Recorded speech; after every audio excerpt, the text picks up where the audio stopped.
Hey now, say now. Welcome back to the Colorado Rockies franchise here on MLB The Show 26. Last episode, the Rockies showcased a high-powered offense. They were hitting nukes over multiple baseball parks, but unfortunately, their offense was not able to pick up their pitching staff too often. The Rockies ended up the first couple of months of the season below 500, albeit they were not in last place. To start the month of June, they swept the Angels before taking a series against the Brewers. They then lost 2 out of 3 to the Cubs and were sitting at 30-39 in this critical situation here against the A's, down 1 in the 9th inning with 2 outs. Mickey Moniak was up to bat, but the A's wanted no parts of him. They decided to intentionally walk him to load the bases in order to face center fielder Brenton Doyle. Doyle was up with an opportunity to break the game open for the Rockies here in the 9th, but he swings on the first pitch he sees. It was a splitter up in the zone, jump throw to first, and he was thrown out, and the Rockies dropped the game on the road to the A's. After losing to the A's, they did get their revenge on the following day. However, they dropped 3 straight against the Cubs, losing the last 5 out of 6 matchups against them. The lineup was doing okay. We had a couple guys hitting over 700 OPS, but we also had a number of guys struggling in the lineup at this point, so we decided to make some changes. One of the changes here was Mickey Moniak.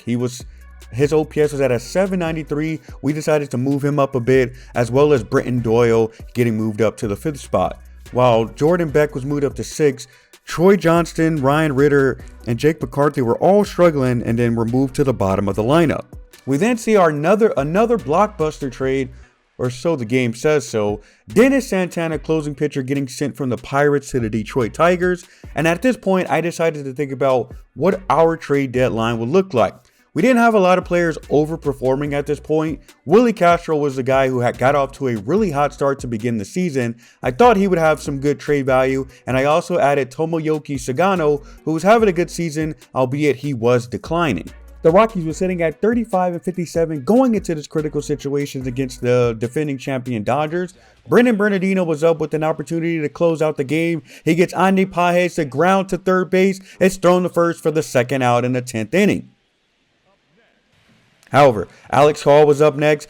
On a 3-2 count, Bernardino gets him to pop up to first base, and the Colorado Rockies have beaten the defending champions again. We had their number in the last episode, beating them a number of times and have knocked them off once again. Not a good look for the Dodgers, but hey, they do still have a winning record, unlike our Rockies, who were just above the Padres for the last record in the division. They had another critical situation against a division rival in the San Francisco Giants. We were in the bottom of the 9, Bernardino looking for an opportunity to save a game once again. However, the Giants do have runners on the corners with 1 out. Jung Ho Leaf was up to bat, and at an 0-1 count, he reaches for a ball on the outside. Rockies look to try to turn 2, but they're unable to get anyone out on the play, and the Giants score, Bernardino officially blowing the save. But he then comes back and gets Luis Arias to strike out on the curveball on the outside for the 2nd out of the inning.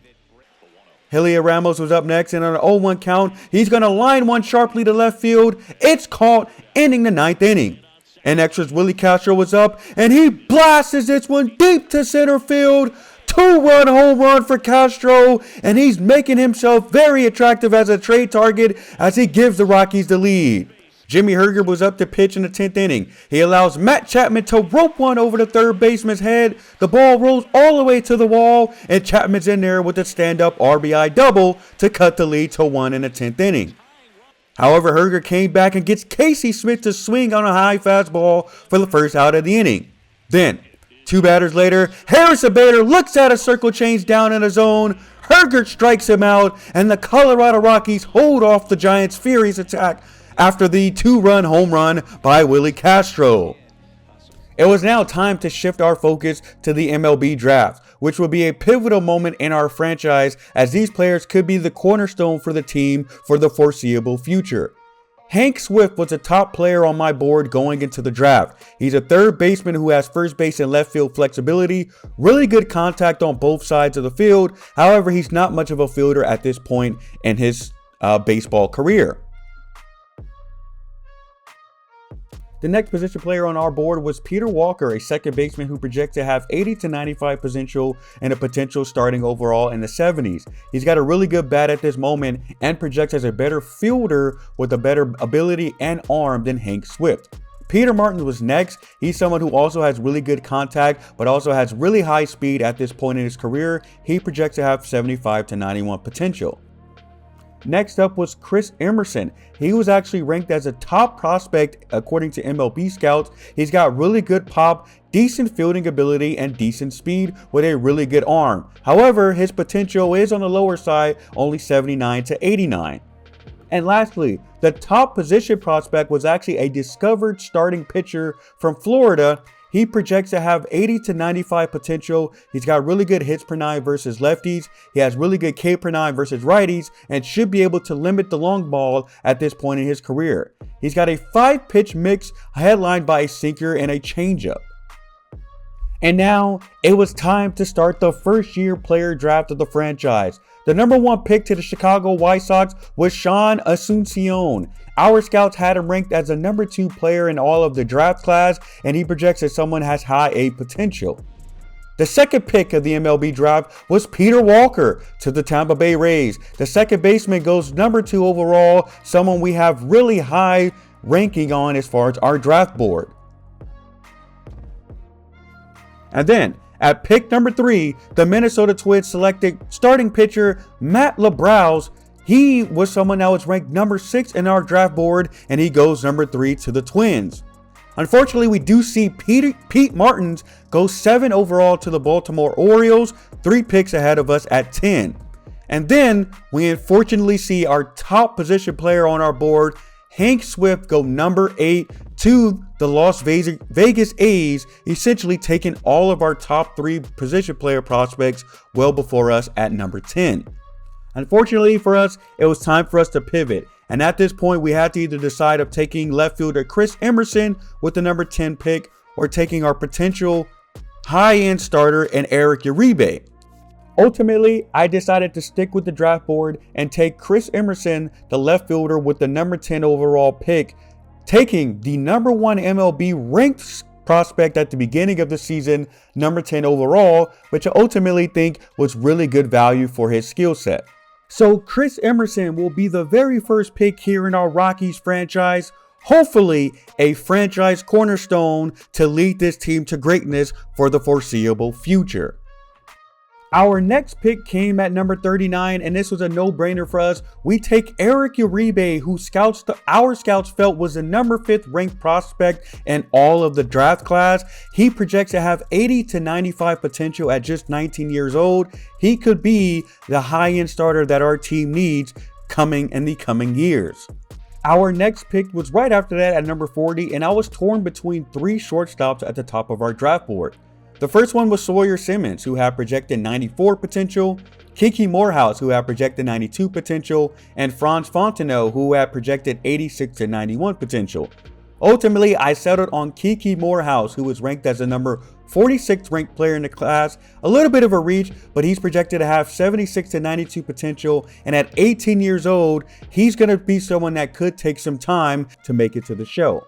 Our next pick was going to be at pick number 79 in the 3rd round, and we had 6 players on our draft board. However, by the time for us to actually pick, only Fred McNally had remained. Fred was a starting pitcher, and at 18 years old, he was a 20th ranked player in our class according to our scouts, projected to have 74 to 99 potential. However, he did opt out of his doctor exam, so let's hope he's not injured. We stuck to the starting pitcher position as Louis Douglas was projected to have 72 to 98 potential. Probably won't be able to start right away, but he will be our next pick at 109, ranked as a number 66 player according to our scouts. Next up, we have pick 139, and this is where I took another position player in Cedric Fowler. He only has good speed and defense at this point, but someone that has 79 to 95 potential projected at 18 years old. He could be a cornerstone outfielder in the foreseeable future. Our last pick was a decision between starting pitcher Raul Perez, who had a projected overall of 40 to 66 and a potential of 65 to 91, The other option was Alberto Freitas. He had projected 52 to 63 overall and 80 to 91 potential with a 4-pitch mix. He was the older prospect, and I felt more comfortable selecting him here, as we did have an idea that his potential should be at least a B overall. So with that, Alberto Freitas was the last pick in our first draft here in the franchise, 68th ranked on our team's board, non-ranked discovered prospect in the MLB. So that marked the end of our first draft class here in the franchise. It was time to look to see how we did. The first pick in the franchise was Chris Emerson, and it does look like we potentially missed on this pick. 66 overall, but just 79 potential. He does have decent pop and fielding, but not the high potential we need out of a first overall pick. Eric Uribe was the next pick at 61 overall and 86 potential. Kiki Morehouse had 51 overall and 86 potential.